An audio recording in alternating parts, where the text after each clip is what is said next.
Finales del siglo XVIII, Haití no se llamaba Haití. Era Saint-Domingue, la colonia más rica del planeta. Producía más azúcar que todas las colonias británicas juntas, más café que casi cualquier otro territorio conocido, y generaba riquezas que alimentaban directamente a Francia, la potencia militar más temida de su tiempo. Pero esa riqueza tenía un precio invisible, el sufrimiento brutal de cientos de miles de esclavos que trabajaban hasta morir para sostener el lujo europeo. Durante años, Europa creyó que ese sistema era eterno, que los esclavos jamás podrían organizarse, ni pensar, ni luchar como un ejército real. Esa creencia era cómoda, también era profundamente equivocada. En 1791, algo se quebró. Lo que comenzó como rebeliones aisladas se convirtió rápidamente en una insurrección imparable. Hombres sin derechos, sin formación militar formal y sin apoyo internacional empezaron a derrotar a tropas entrenadas,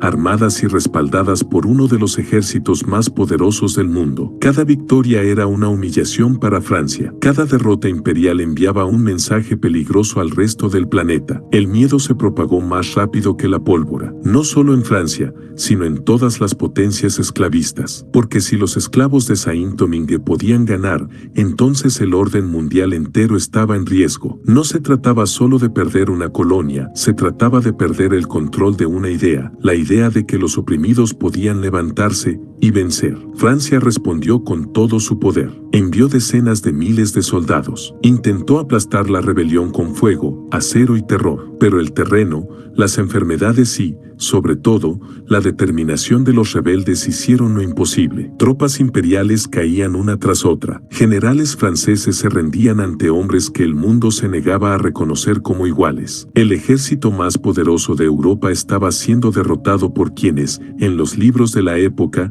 ni siquiera contaban como personas. En 1804, lo impensable ocurrió. Saint-Domingue dejó de existir. Nació Haití, la primera república negra libre del mundo. El primer país fundado por antiguos esclavos que no pidieron permiso, no negociaron su libertad y no aceptaron medias victorias. La ganaron por la fuerza. Ese día, Haití no solo se independizó, ese día desafió el orden mundial. Y aunque muchos celebraron en silencio, las grandes potencias comprendieron de inmediato una verdad inquietante: lo que acababa de ocurrir no podía repetirse, jamás. Porque si Haití tenía éxito, el ejemplo sería imparable. Y justo en ese instante, cuando la victoria aún estaba fresca, comenzó el verdadero castigo. La independencia de Haití no fue celebrada por el mundo. Fue recibida con silencio, temor y una hostilidad cuidadosamente disfrazada de diplomacia. Para las potencias de la época, lo ocurrido no era solo una derrota militar, era una amenaza ideológica de proporciones incalculables. Por primera vez en la historia moderna, una nación formada por antiguos esclavos demostraba que podía gobernarse a sí misma, defender su soberanía y derrotar a un imperio europeo en el campo de batalla. Ese ejemplo era insoportable. En Estados Unidos, donde la esclavitud sostenía la economía del sur, la noticia de Haití fue tratada como un veneno. No se hablaba de libertad, sino de contagio. Los líderes políticos temían que la idea cruzara fronteras, que los esclavos estadounidenses vieran en Haití una prueba viva de que la rebelión no solo era posible, sino efectiva. Por eso, aunque Estados Unidos se fundó hablando de libertad, se negó durante décadas a reconocer oficialmente a Haití como nación soberana. Europa reaccionó de forma similar. Francia no podía permitir que su derrota se convirtiera en un símbolo permanente. Inglaterra y España observaban con cautela, no porque simpatizaran con Haití, sino porque entendían el peligro. Si ese precedente se consolidaba, el sistema colonial entero quedaba en entredicho. El silencio fue una decisión política. Aislar a Haití era una forma de advertencia al resto del mundo esclavizado. Así comenzó un bloqueo no siempre declarado, pero muy real. Haití fue excluida del comercio internacional, marginada de los acuerdos diplomáticos y tratada como un estado ilegítimo. No importaba que hubiera nacido de una lucha justa, importaba que había roto una regla que nadie quería reescribir. La libertad, cuando surge desde abajo, resulta incómoda para quienes gobiernan desde arriba. El mensaje implícito era claro: Haití podía existir, pero no prosperar. Podía ser libre, pero no aceptada. Podía gobernarse, pero no participar plenamente del mundo que ayudó a enriquecer durante siglos. Esa contradicción no fue un error del sistema, fue su diseño. Mientras tanto, dentro de Haití, el desafío era enorme. Un país nuevo, devastado por años de guerra, rodeado de enemigos silenciosos y sin aliados reales, intentaba construir instituciones, producir, comerciar y sobrevivir. Pero cada intento chocaba contra la misma pared invisible, el castigo internacional por haberse atrevido a ganar. El miedo que Haití generó no fue por su pobreza futura, sino por su victoria pasada. Las potencias no podían permitir que el triunfo de los antiguos esclavos se normalizara, porque si el mundo aceptaba a Haití como un éxito, entonces tendría que aceptar una verdad que lo desestabilizaba todo, que el orden colonial no era inevitable y que podía ser derrotado. Y cuando la exclusión no fue suficiente, llegó algo aún más devastador. La guerra dejó de ser militar y se convirtió en económica. En 1825, Francia hizo algo que parecía absurdo, pero que funcionó con una precisión cruel. Reconoció oficialmente la independencia de Haití a cambio de un precio imposible. No fue una negociación, fue una amenaza. Buques de guerra franceses se presentaron frente a las costas haitianas con un mensaje claro: si Haití quería ser aceptada como nación legítima, debía pagar. El monto exigido fue devastador, 150 millones de francos oro, una cifra diseñada no para compensar pérdidas reales, sino para quebrar a un país recién nacido. Francia exigía que Haití pagara por la propiedad perdida durante la revolución. En otras palabras, antiguos esclavos obligados a indemnizar a sus antiguos dueños por haberse liberado. Un castigo tan brutal como elegante en su perversión. Haití no tenía elección. Aislada,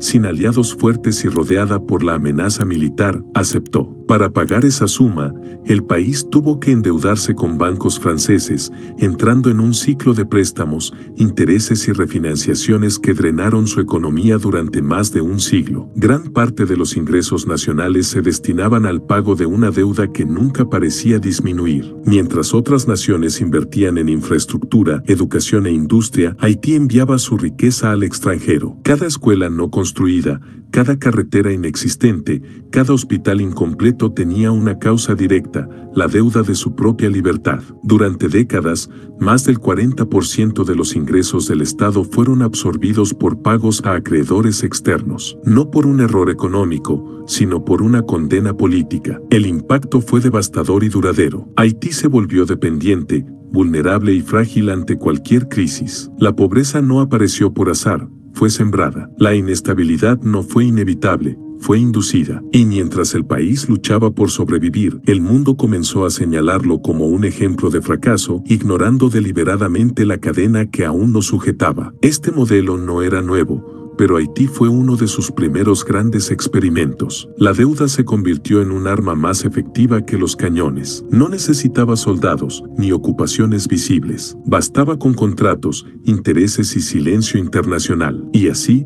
sin disparar un solo tiro, las potencias lograron lo que no habían conseguido en el campo de batalla. La historia rara vez lo dice en voz alta, pero aquí queda claro: Haití no fue derrotada militarmente, fue derrotada financieramente. Y una vez que la deuda cumplió su función, el relato debía completarse con algo aún más poderoso: el olvido. Una vez que Haití quedó atrapada en la red de la deuda, el siguiente paso fue controlar el relato. No bastaba con castigar al país, era necesario convencer al mundo de que ese castigo era merecido. Así comenzó uno de los silencios más eficaces de la historia moderna: el silenciamiento de las causas y la exageración de las consecuencias. Durante generaciones, los libros, los discursos políticos y los análisis internacionales repitieron una misma idea: Haití era pobre porque no sabía gobernarse. La revolución fue presentada como un acto de violencia sin dirección, la independencia como un error, y el Estado haitiano como una prueba de que la libertad concedida a los esclavos conducía inevitablemente al caos. Esa narrativa no fue casual, fue funcional. Raramente se mencionó la indemnización impuesta por Francia. Casi nunca se explicó que Haití pagó durante décadas una deuda que ninguna otra nación tuvo que asumir para existir. Se omitió el bloqueo diplomático, el aislamiento comercial, las constantes amenazas externas y las intervenciones encubiertas. Al borrar el contexto, el mundo pudo señalar el resultado sin asumir su responsabilidad.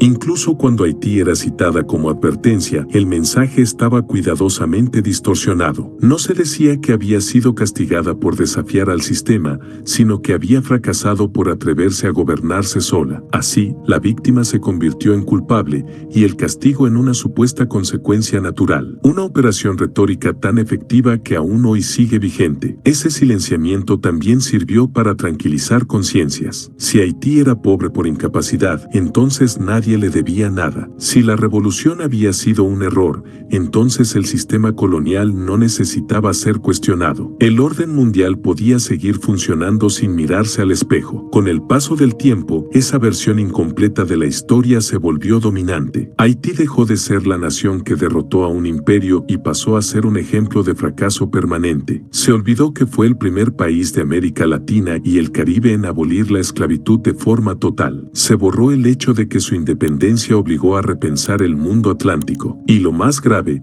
se normalizó la idea de que algunas naciones merecen su pobreza. El silencio no fue ignorancia, fue una elección, porque reconocer la verdad implicaría aceptar que el sistema internacional castigó deliberadamente a un país por haber ganado una guerra que nunca debió perder. Y esa verdad sigue siendo incómoda incluso hoy. Pero ninguna historia puede ser enterrada para siempre, y cuando se observa el presente, las huellas de ese castigo siguen visibles. Ahí es donde esta historia deja de ser pasado y se convierte en advertencia. Haití suele aparecer en las noticias como un país atrapado en la tragedia permanente, crisis política, pobreza extrema, desastres naturales. Pero rara vez se hace la pregunta correcta: ¿cómo llegó hasta aquí una nación que nació derrotando al imperio más poderoso de su tiempo? La respuesta no está solo en sus errores internos, sino en una estructura de castigo que comenzó el mismo día en que ganó su libertad. Nada de lo que ocurre hoy en Haití puede entenderse sin mirar su origen. Un país obligado a pagar por existir, aislado cuando necesitaba aliados, endeudado cuando necesitaba invertir, silenciado cuando necesitaba ser escuchado. Durante más de un siglo, Haití no pudo desarrollarse en igualdad de condiciones porque el sistema internacional decidió que su ejemplo debía fracasar, aunque fuera lentamente. Esta historia no es una excepción. Haití fue uno de los primeros casos en los que el poder dejó de expresarse únicamente con ejércitos y pasó a operar mediante mecanismos más elegantes y duraderos: